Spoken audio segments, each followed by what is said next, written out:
and welcome back to the Nasty Metal Production channel here at YouTube. Welcome to, of course, the third Halloween playlist for, of course, Metaltober 2019. Now, of course, these past two Halloween playlists. First one was, of course, on obscure metal.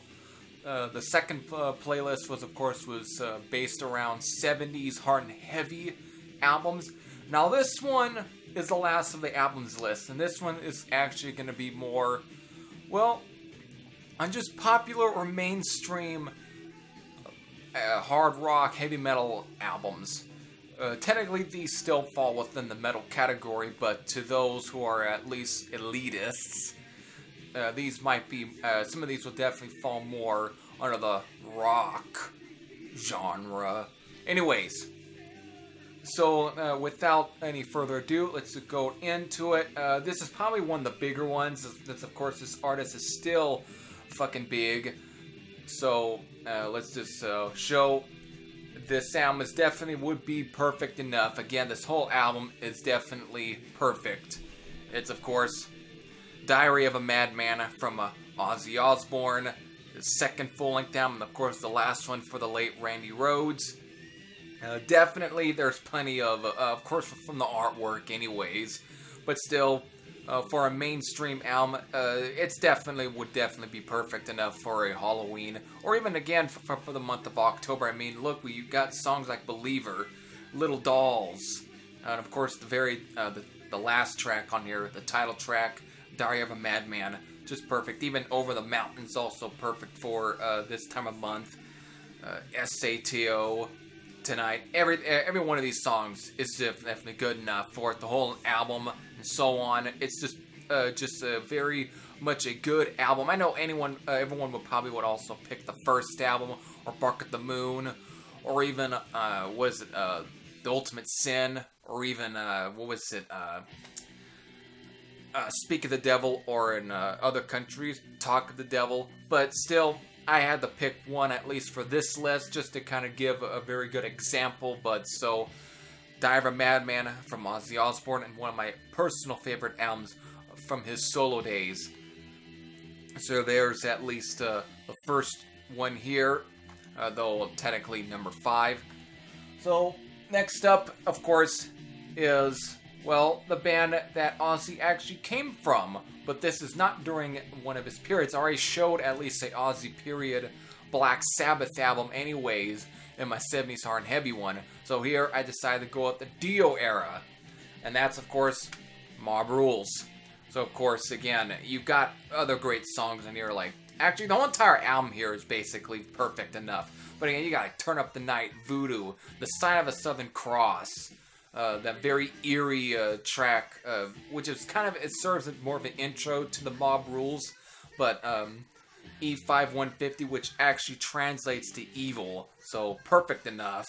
Of course, you got songs like Slipping Away, Falling Off the Edge of the World, and Over. This is just again, a very, very good album for a Halloween play that's plenty of songs, plenty of very Halloween-esque fantasy imagery and so on. It's just a perfect album. Even if you could also pick, of course, Heaven and Hell, or Born Again, or any of those 80s era Black Sabbath albums, or Dio in general. So there we go. Number 4 here for this playlist, Mob Rules from Black Sabbath. Third up here, another classic British metal album. Of course, I'm playing these guys in the background, though it's actually some of their cover tunes.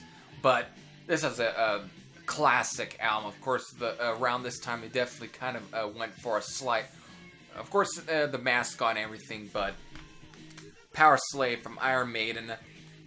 I know, I could have gone with any of the Iron Maiden albums, mostly the first two, Number of the Beast, Peace of Mind, or even some of the more obscure ones I could have also gone with. But still, this album is, again, perfect. You got, again, like 2 Minutes to Midnight, Flash of the Blade, which was used in a horror film, Phenomena. So, there's another drop there. But, not drop, more so a name drop. Of course, Back in the Village, the song Power Slave, perfect enough with that intro and everything. It's just great. Even I also kind of look at Rime of the Ancient Mariner as kind of a slight spooky track in some parts, even though it's definitely one of the more, tale kind of songs from them, but it's still good. So overall, this is definitely a good Iron Maiden album for any sort of Halloween or October playlist, but you could pick any of the Iron Maiden albums, mostly from the 80s period, definitely. So, Power Slave, number 3 from Iron Maiden. Alright, so last two here, this one is actually a record, but when speaking of at least one of these sort of classic hair glam bands, or glam metal bands or so, especially one of the biggest bands for sure, this album is definitely just as big as Diary of a Madman from Ozzy Osbourne. But this album is probably the perfect album for any sort of playlist, and of course, this album, actually, I'll definitely get into it. So without further ado, Shout the Devil from Motley Crue. I mean, come on. There's just plenty of... God, I'm almost drawing a little bit of blank, but still. Oh, that's right. I was definitely gonna name drop the fact that actually, just like that I name dropped the movie that Flash the Blade was actually featured in. One of this song, I believe it was Looks That Kill, that was actually featured in actually season 2 of Stranger Things and Steve's Halloween party. So there's a name drop there, but again, plenty of these. I mean, come on. Shout the Devil, Looks That Kill, Knock 'Em Dead Kid, Danger, their cover of the Beatles' Helter Skelter, Red Hot. Definitely, it's a perfect album for any sort of, Halloween playlist and so on. It's just a good album, definitely. And it's still by far my favorite Motley Crue album, but it's just overall, the whole image, the whole overall attitude, the sound, it just has that feel. And I don't think any other Motley Crue album is perfect enough than this right here. So, Shout the Devil from Motley Crue. Alright, so, I think there was, I had it this way. Alright, so, last one here. These guys, this next band here, and the last one here, which is basically number 1. Kind of get this in because it's a gatefold.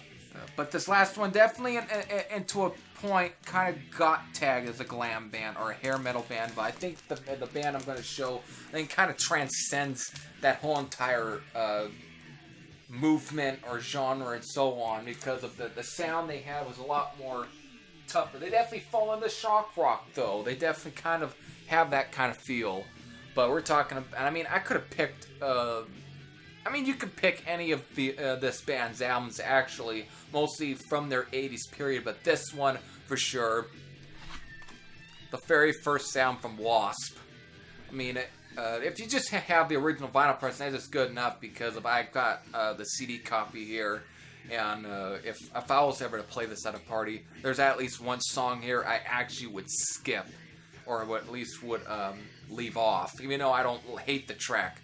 I think you all know what song I'm referring to. But again, songs like mostly I Want to Be Somebody, The Flame, BAD, School Days, Hellion, Tormentor, The Torture Never Stops. And of course, if you did have the Animal Fuck Like a Beast 12-inch, there is a good track on there too that's also perfect enough, and that's called Show No Mercy. That's probably one. I don't want to completely make this about the album, but that is just probably also one of the fastest, one of the heaviest songs Wasp had ever written. I mean, this whole album's pretty heavy in general, but Show No Mercy very pushes it to being more almost speed metal. It's just heavy, fast, and it's just a killer fucking track, one of my all-time favorites. But anyways, this whole album's perfect enough for a Halloween playlist. So, there you go. Last one here for this video. The self-titled album from Wasp. So there you go. There's about 5 mainstream or popular albums, that would be perfect enough for a Halloween or October month playlist and so on. So with that, I hope y'all enjoyed. Until then, this is Every Threat Sam out, and I'll see you all again real soon here. Take care, everyone.